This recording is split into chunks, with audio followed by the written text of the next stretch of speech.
Welcome, everybody. Another live edition of From the Point by Your Favorite Point, brought to you by Sprite, the clear favorite. We wanted to welcome our next guest. He's an 8-time NBA All-Star. He's a member of the NBA 75 team and the reigning NBA three-point contest champion. Let's give it up for Damian Lillard. Dame, thank you for pulling up to From the Point, man. We're so excited to have you. I appreciate y'all having me, bro. So we ended off one of our last episodes with Bleacher Report talking about All-Star Weekend, and I know Trae had given his all-time NBA three-point contest list. I think, Trae, you had on here, you had Steph, Ray Allen, Reggie, Chris Mullin, and some others. Dame, all-time in history, what's your all-time three-point contest roster? What is it? How many people is it? 8? I think it's up to 8. Yeah. 8. Steph, Clay, Reggie Miller, Ray Allen. Somebody said Reggie Miller. Like, who? We got basketball fans in here. Y'all just what we doing? I said Steph, Clay, Ray, Reggie, Peja Stojakovic. He was on my list. He was on my list. I'm gonna go. People were killing me. I didn't have Bird on there. My fault. Like, I'm gonna go Larry Bird. I'm gonna go maybe Mark Price. Okay. Oklahoma. And the last one I'm gonna go.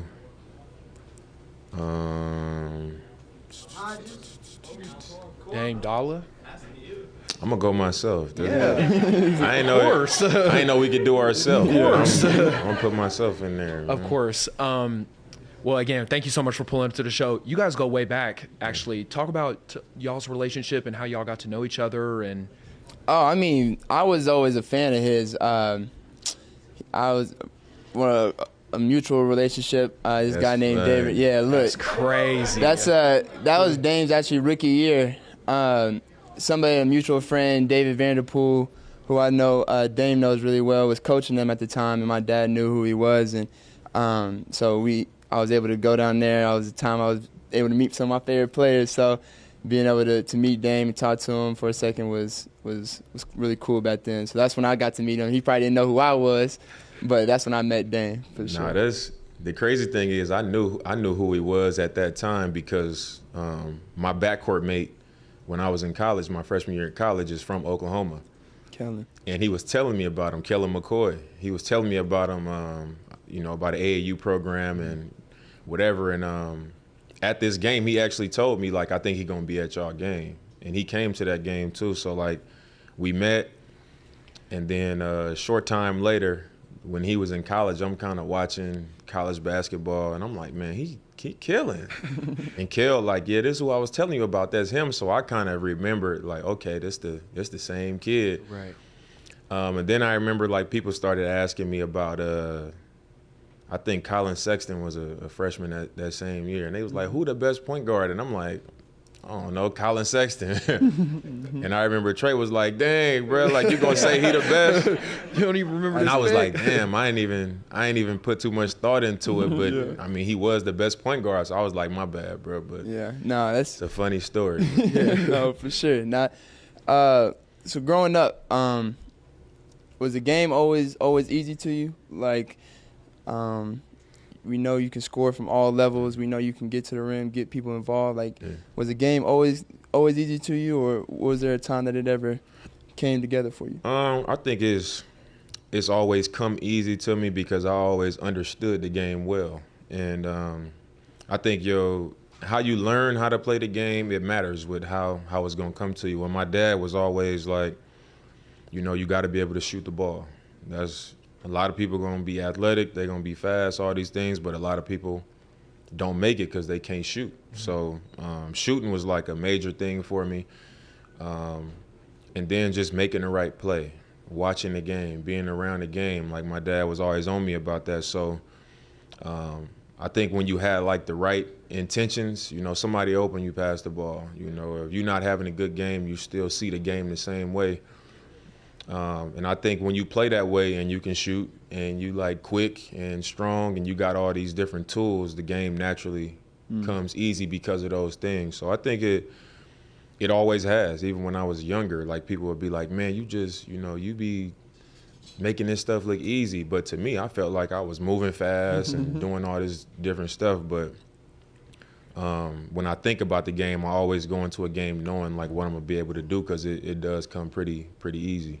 And as two guys who, Dame, you've been outspoken to this about your work ethic. Trae, obviously, I already know that. So, but y'all's talk about the importance of understanding from a young age how important that work ethic is in propelling you guys to, where you guys are at today. I think it's extremely important. And everybody gonna say, man, I work hard, my work ethic. Everybody gonna talk the talk, but I think when this is what you do in middle school, high school, college, and if you're fortunate enough to make it to the NBA, you're going to have some highs and lows. Like, you're going to have some moments where you get criticized, you get questioned. There's going to be some stuff that come along with it, and the only thing you really going to have is your work ethic. Because for me, I'm not confident just because I think I'm the greatest thing ever. I'm confident because I know what I put into the game. Even when it's not going well for me, since I was a kid, when people ain't around. And before people knew I was Dame, when I was going to Weber State and, begging to get into Adidas camps when I was in college. Like, nobody really knew me, but I was doing the same work. So my confidence comes from knowing that, like, I put a lot into this. And when the tough times come, when I'm struggling, you get the criticism, you get people saying this or saying that. I got something real to fall back on, and I know I put it in for real. So I mean, everybody gonna say it, but when you see people go away or people just fold and they never bounce back, I think it's because they say they got this work ethic and they put all this time in, but really that ain't the case. For sure. Trae, what you think? No, I mean, he hit the nail on the head. Like, when you put the work in, that's where you get the confidence from. It's from the work that you put in. And I mean, correct me if I'm wrong, Dame, but I feel like that's where a lot of people get me misconcepted.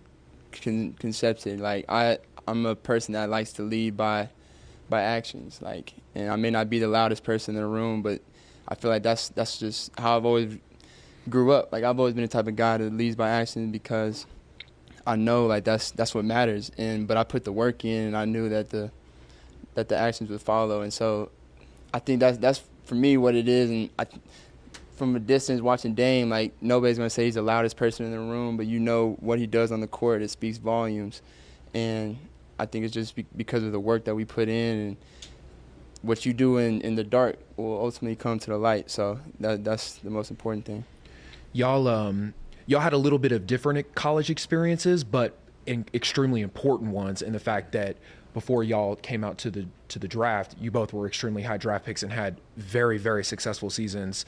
Dame, at Weber State, what was your overall experience like, and how do you think that experience prepared you for the league?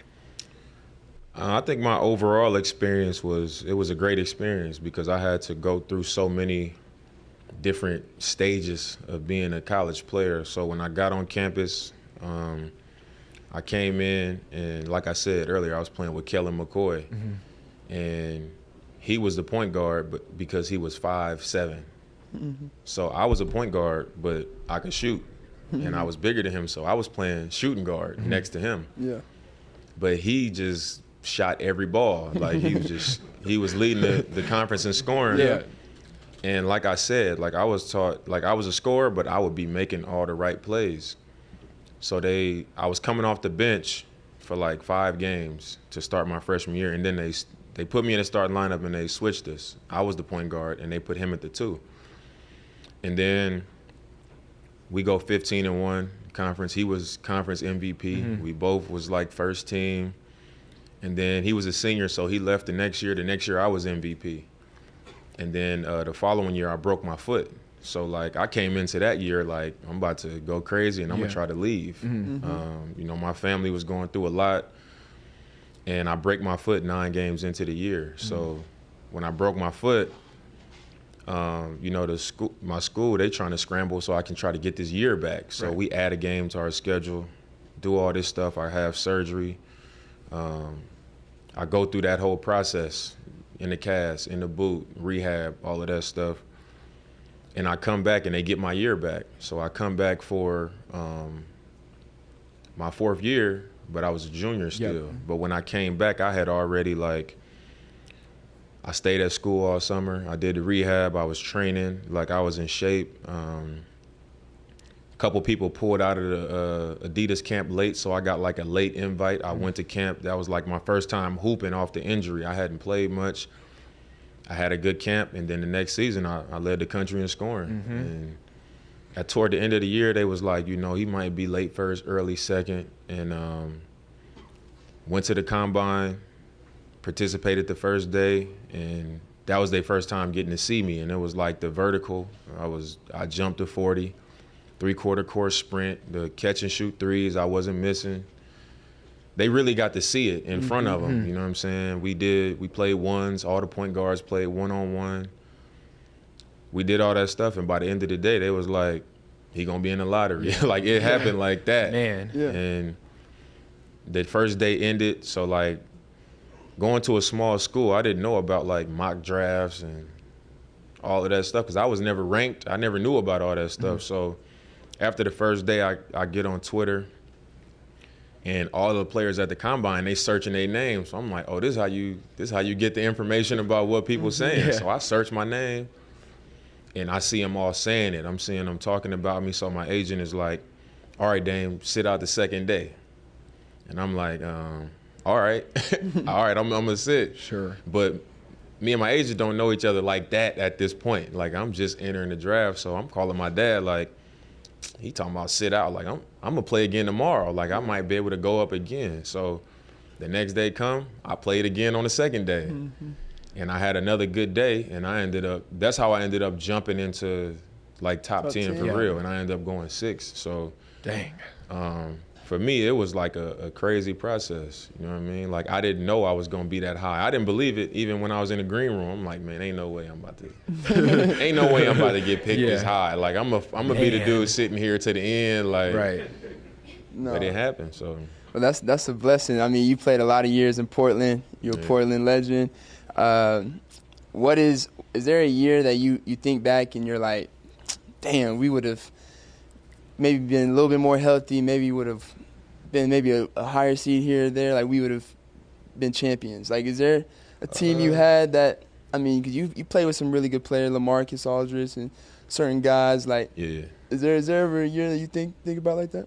It's a couple moments. I remember the team that we had with LaMarcus, my second year we won 54 games, but that was like the first time winning a playoff series in like 15 years. And then I remember after that year, I was like, all right, we got something. It was me. Wes was our shooting guard, 6'5", 3-and-D, strong, competitive. We had Nick Batum at the 3. He was a playmaker, shooter, defender, slasher. L.A. at the 4. Robin Lopez at the 5. He was the best offensive rebounder in the league at the time. Right hand, left hand, jump hook. He was a good free throw shooter. We had Chris Kaman coming off the bench. We had Mo Williams coming off the bench. We had Darrell Wright. CJ was on our bench. Dang. Alan Crabb, Will Barton. Like, we had a squad.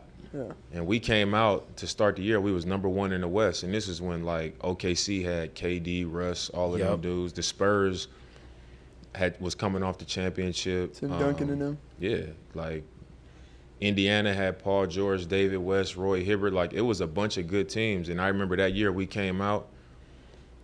Bron was in Miami, and we was smoking everybody. Like, we was beating everybody, number 1 in the West.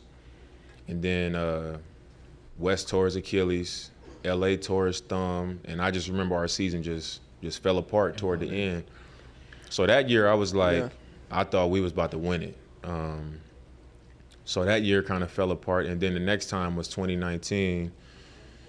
We got to the conference finals, and Golden State swept us. But we got there, like, Nurk broke his leg that year. Enes Kanter was fasting. Like, couldn't barely breathe. 'Cause he wasn't eating. I remember that. I mean, it was That was crazy. We had dudes hurt. Rodney Hood was hurt. And people don't. And sorry to cut you off, but people don't understand like how much it takes to just even get to the conference finals. Like how much got to go your tough, way. bro. Like you need some luck to. yeah, it's tough. Every champion has had a little bit of luck in it. Like I don't care who it is. Like whether it's on their team or who they're going against. Like they've had some luck. Yeah, you need some help. You're always gonna need some help. But I just remember us getting there, and that was our first time playing that far into the playoffs. And I just remember, like, we was having letdown after letdown. We was winning every game, give up a lead in the fourth quarter and lose. And I just remember after every game just being tired. Like, man, it's hard to play this deep into the playoffs and stay sharp and stay engaged. But those are the two times where I was like, man, those was the opportunities right there. And then, like, even Golden State beating us, like, KD was hurt for most of the series. It was like a golden opportunity, but it just didn't happen. Yep. You kind of touched on it a little bit, but a little bit of luck. How important, and I think as a fan at least, 'cause I'm not in y'all's shoes, but as a fan sometimes I think it's overlooked how important staying healthy is. And I think that, again, it is often overlooked. And so for y'all's perspective, what do you do to make sure that you're not only ready for the 82 games, but potentially the postseason after? And then if an injury does happen, how do you guys, as leaders of y'all's teams, stay locked in, make sure everybody's still ready to play, all that? Well, I mean, for me, he's played more years than me, but for me, like, knock on wood, I haven't had any major injuries yet. I just had a little rolling ankles here and there. That's why if you see me with thick ankle braces when I play, that's why they're there. I mean, us being smaller guards, you got to take care of your body even that much more. Like, I mean, I don't know about him, but I value rest a lot. Like, I value staying off my feet. I value, like, making sure, like, after games, like, I really get off my feet, or if I need a massage to get my flush and just get recovered quick. Like, being a smaller guard or being a guard in general, we're playing in a big man's league, a big man's game, so we got to take care of our bodies even extra if we want to be on the court and play at a high level for our team, for sure. Yeah, I agree. I think I'm huge on rest, recovery, doing all those things, but I think it's, how you prepare. You got to put a lot into this being a smaller guard. You're going to take some bumps. It's a fast-paced game. For us specifically, we at the top of scouting reports. Like, that's one thing people don't understand is you're going to have a lot of people have big nights and big games, but, like, we got to do it every night. And they coming to take us out. They ain't giving us no free space or free opportunity. So, and that's hard on your body, so you got to be prepared. And for me, I'm like, I believe in just living the right way too. That's taking care of yourself, because when you're not living right and you doing little sneaky stuff, I feel like that weighs on you because better than everybody else knows. So, like, that's a part of your health. But I think it goes back to that topic about having some luck. Like, being able to stay healthy is some luck because how fast this game is, the crazy things that could happen just off getting a rebound or you just trying to blow by somebody, anything could happen. So you need some luck with that.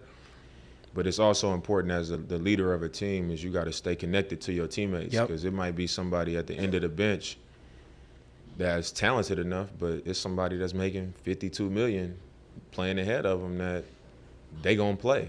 And you might be on a rookie contract, even though you could help us. Right.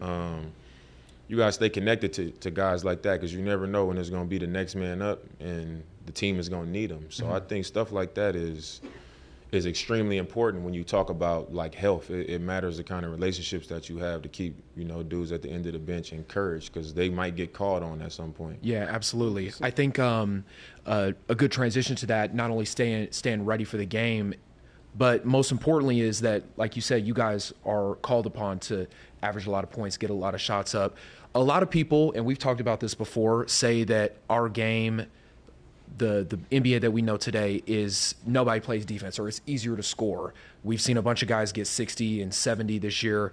What's your opinion on that? Of the people that comment and say that there's no defense and, Yeah. What's your thoughts? I mean, maybe it is easier to score because the pace is faster. Mm-hmm. Like if you having more possessions and you shooting more threes and the defense is, limited more, so you having more fouls, you're going to score more points. Obviously. Like, you're going to score more points. And I think something that people don't look at a lot, like if it's the talent in the game today is out of this world, Like, go watch an all-star game from, 30 years ago. You're going to see some of our greatest players, and then you fast forward to now and you see, like, the size, the athleticism, the skill. Like, you got dudes 7 feet. Like, look at Kevin Durant. This dude's 7 feet. He's as fast as I am. He can handle the ball. He's shooting over the top of people. He can shoot a three. He can post up. Like, the game is just different. So, Mm-hmm. I mean, of course you're going to see that, but I don't agree with, man, this era don't play defense. Like, we can't put our hands on each other the way you used to be able to.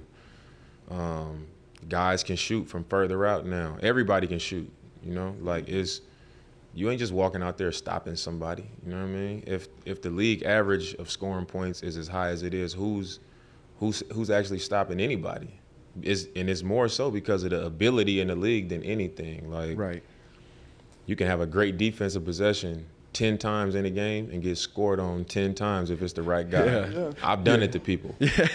Like, Facts. it's like, man, that's good D, but I just feel good tonight. And they Yeah. going in. Like, there's nothing you could do. Yeah. You're one of the first people that really started the spinning the three-point line out. Like, Yeah. you know what I'm saying? Like, you and Steph are really the first two guys to do that. Like, so who did you model your game after growing up? Or who did you look up to? Or did you just say, fuck it, I'm just going to change, be myself and start it my own way? And, like, I mean, I was always a fan of, like, because like I said earlier, I always been like an underdog. So I never looked, the only, like, star like that I used to be like, man, it was Allen Iverson. And I liked him because he reminded me of somebody from my neighborhood. Like, he had tattoos, he had braids, he had big-ass earrings in. Yeah. He was tall tees and Yep. do-rags. Like, he just had neighborhood swag about him. So Yeah. I felt like I could relate to him. But the players that I really would watch was, like, Gilbert Arenas, Baron Davis, BD. Nick Van Exel, Mahmoud Abdul-Rauf, like them dudes like that, I felt like I can do what they can do. Like them quick pull-up jumpers and that quick twitch and burst by somebody, stop and pull up and get to the rim. Like those the kind of dudes. Steve Francis, the ones that everybody else knew was nice, but they wasn't getting the same Yeah. recognition or the same level of stardom. Steph Marbury, them type dudes. Those are the kind of dudes that I really appreciated, like my whole life. For sure.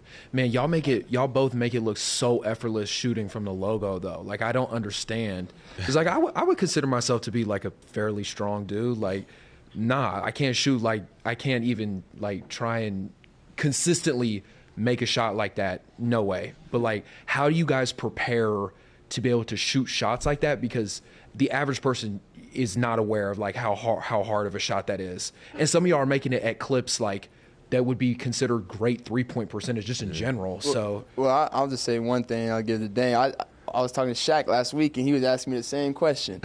And I'm like, it's touch. Like, you can't, it don't matter how strong you are. Like, you got to be able to. It's not strength. It's not a strength thing. Like, and you do got to be strong enough to be able to shoot that far, but it's not all strength. It's a little bit of touch with it. Yeah, So. it's not strength. Like I was always small, so I would just shoot from further out. Like, so I've always been able to shoot from far before I was physically strong. I just developed the ability to do it. But I think it's more of like your shooting motion. It's like your motion is more legs, and more than anything is just confidence. You gotta believe in that. That's what it comes down to. Like, it's a lot of dudes in the league that could shoot the shot, you know what I mean? But they probably not gonna believe like it's going in for real, and they wouldn't take it at any time of the game if they, having a cold shooting night. Like, it's certain people like Some people got irrational confidence. Yeah. They always think I'm about to get hot. That's how I think.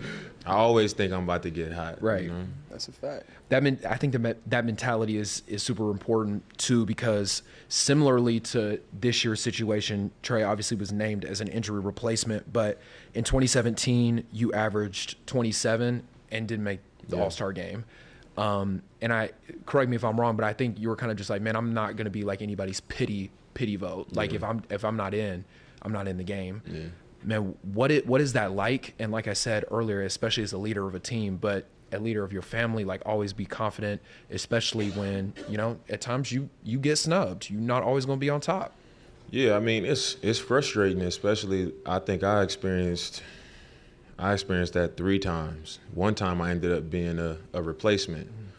The other 2 times it was just like I just didn't make it. And I think one year I averaged 27, the other year I might have averaged 26 or 28 or something. And my team was good in the race. Right. We was a good team. So when you had that happen, it's like, man, they playing me. That's your first thought is, man, they hating. You know what I mean? Like, that's your first thought is like they got something against me, especially when you younger. Like when I was younger, I used to be like, man, they, because that was my whole career.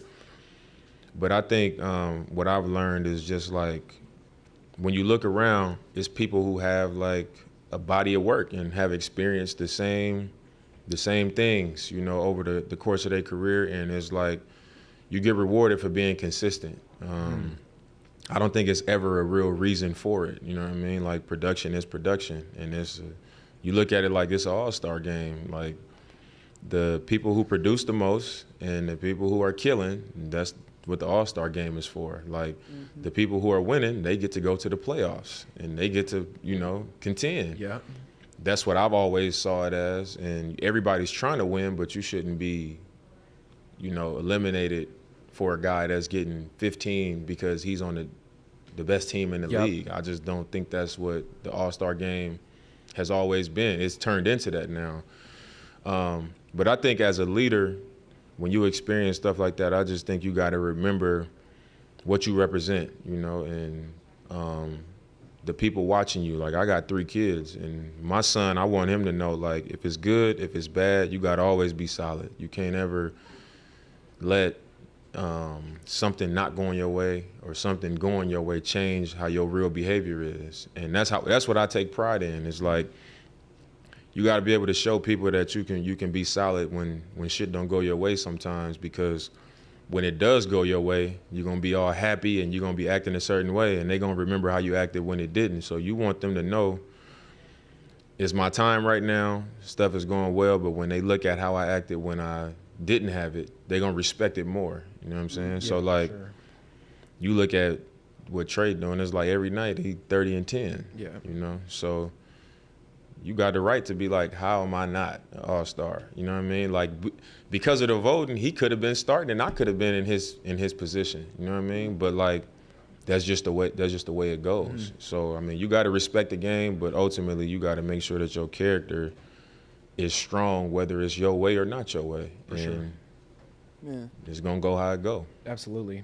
That's a fact. I mean, that's how I've been thinking about it, man. That's the best way to think about it. Being a leader, you gotta take the highs with the lows. Like, we blessed to be where we at. So it's like, it's not always gonna be your way. So Throughout the season, there's always going to be adversity. Recently, there's been a coaching change in Milwaukee. Trae, you've had a couple midseason coaching changes. How has that experience been like for you in terms of, like you said, just staying solid? I know, like, there's a lot of people in your ear, I'm sure, all of that. Trae's experienced his fair share of this, but how you remain solid during that time? I think you just gotta. It's easier for me because this is my 12th year in the league. Like, it's my first time being in a mid-season coaching change, but I think because of my experience in the league and a lot of the stuff that I have seen, I'm not moved too much by anything at this point. Anything that happened, I'd be like, okay, this was happening, and I'll be able to roll with it at this point. But I think it was already a transition for me being on a new team, playing next to a superstar, playing with somebody who has the ball in their hands a lot, that was already like my transition. That was already my, challenge that was in front of me. And then it was a first time head coach, and that didn't work out. Now we get another coach, and I think the fortunate thing is that it's an experienced coach who's won. He's coached stars. He's been around a long time. He played in this league, and he's a strong personality. You know what I mean? He's going to demand a lot from us, and he's going to hold us accountable. And I think when you have a change like this, it's important that you bring in the right type of personality that can be a leader of men, so that things can come together after that. And I think that's the situation that we're in. What is some pros and cons about playing with someone like Giannis, playing with another superstar with you? I think the pros are, you go out on the floor and it's easy to get lost in knowing he can dominate the game. Mm-hmm. Like, if we get a rebound, the right play every time can be throw it ahead to him, because he's that unstoppable in transition. Throw it to him on the block, he's that dominant in an isolation situation. So, like, I think that's the pros of it. Is like, it's hard night in and night out in this league to, like, produce when teams coming after you. And to know that you got a luxury like that and you're going to have a great chance to win is a major pro. I think another one is, like, he's somebody that's, like, he can't help how competitive he is. Like, he really wants to dominate all the time. And that's not common. A lot of people want to do it sometimes and they don't feel good tonight. They might sit. Like, he don't sit. He want to play every night. He gonna be aggressive every night. He not gonna back out. He gonna go out there and attack over and over before he backs out. Right. And he's just a normal dude. That's cool. You see his kids every day. Him and his brother super tight. He's family dude. So I think those are the pros. I think what I would say is one of the cons is having to adjust to that. I wouldn't say there's cons to just being his teammate. I think, but the fact that you have to. I come from a situation where I was having the ball all the time. And now I have the ball in my hands, but it's an adjustment having to do it around. He has to change to doing it around me, and I got to change to doing it around him. That's where and I wouldn't even say that's a con as much as I would say that's where the challenge is.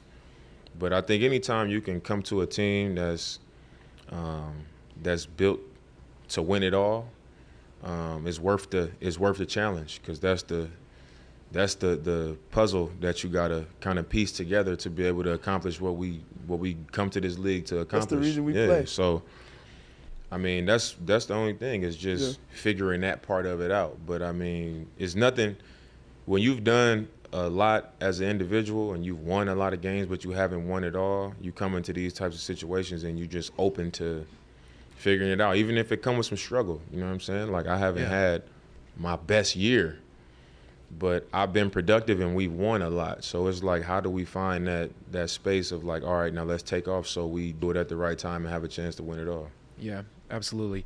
What are your opinions about ring culture? Because I think that oftentimes the media pushes unfairly at times too about, you got to be you got to have a ring to be a great. Yeah. You're a member of the NBA 75 team. Yeah. They say you one of the best 75 ever, and you're still in that pursuit. I mean, it kind of bothers me, because not just because I don't have a ring, but I don't like how you see people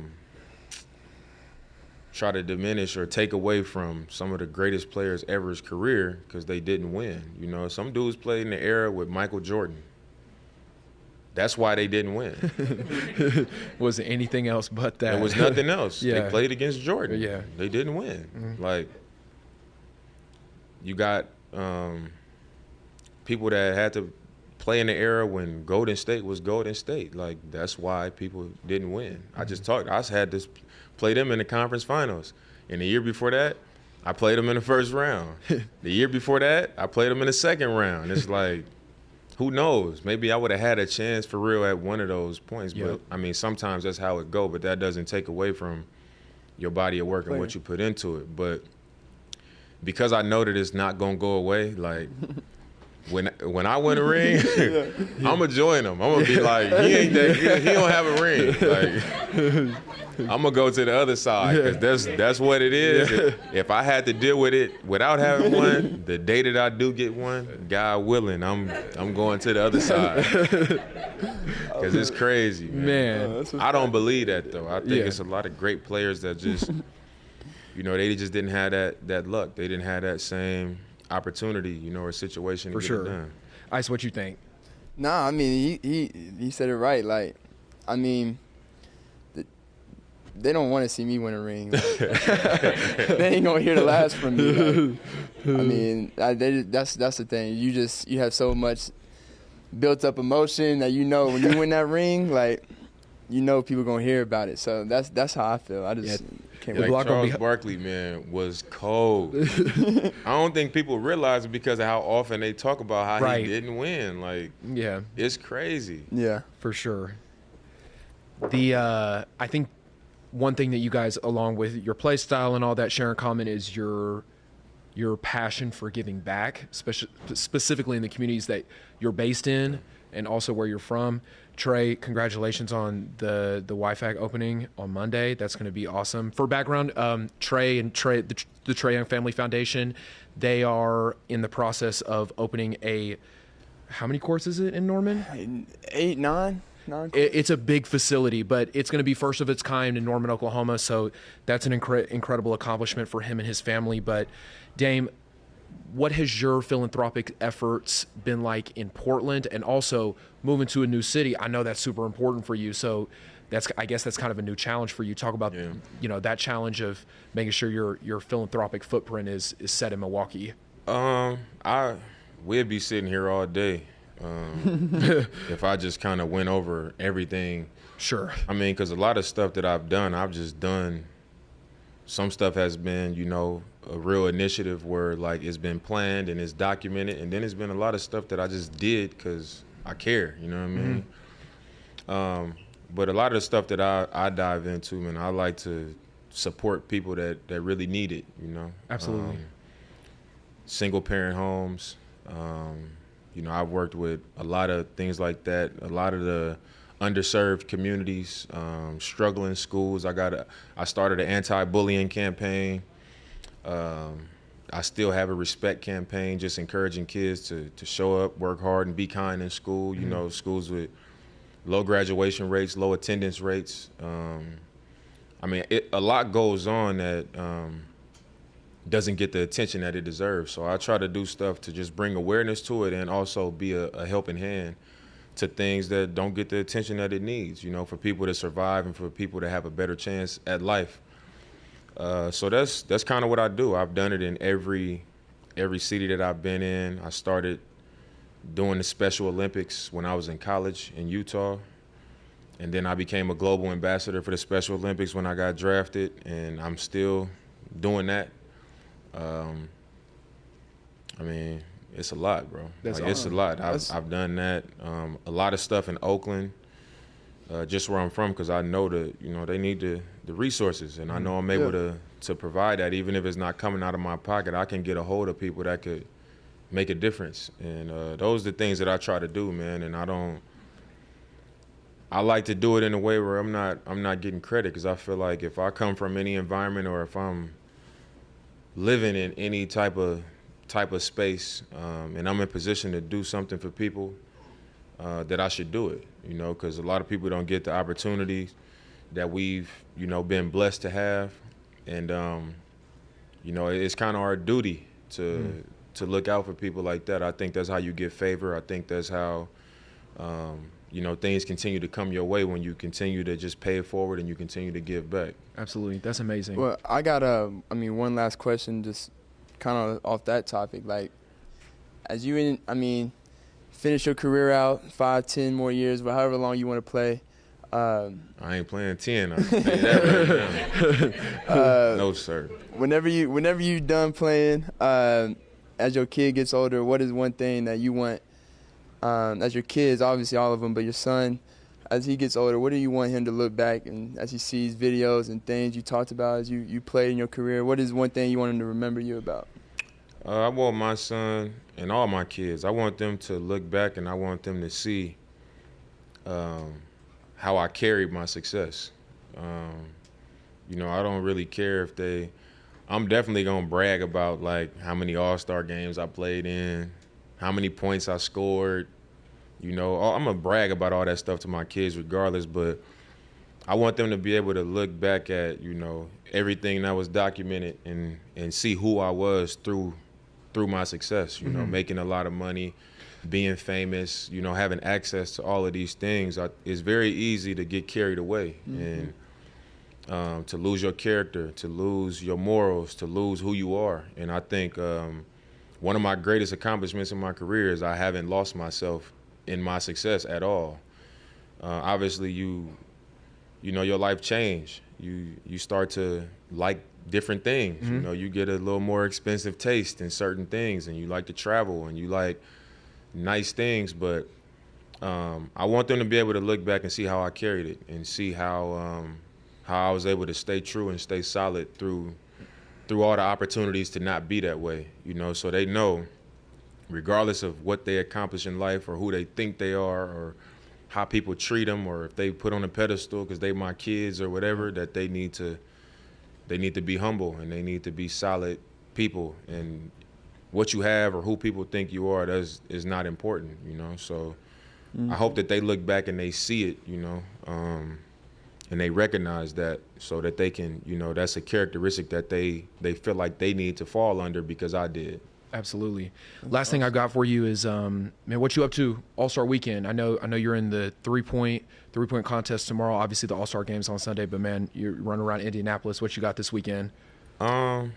This being my 8th one, man, each All-Star I try to keep my schedule lighter and lighter because I know how hectic it gets. So just this time around, I'm doing 3-point, playing in the game on Sunday, and just, you know, doing some stuff with my partners. Today we launching, as a lot of you guys know, the signature Dame time is like end of game stuff. So I finally found a partner that got on board. So this Tissot watch, Dame time watch is coming out. You know, go get you one. Yep. Fire. Oakley, you know, I got my shades coming out. You know, stopped by Adidas. So I mean, I just got a lot of partner stuff going on. Awesome. And I'm just chilling until Sunday. Man, that's dope, man. Dame, thanks so much for stopping by the show. Thank you for our presenting sponsor, Sprite, for that crisp lemon lime taste. It's a clear favorite. Guys, that's a wrap on From the Point Live. Thank you guys so much for being here in Indianapolis. $1, bro.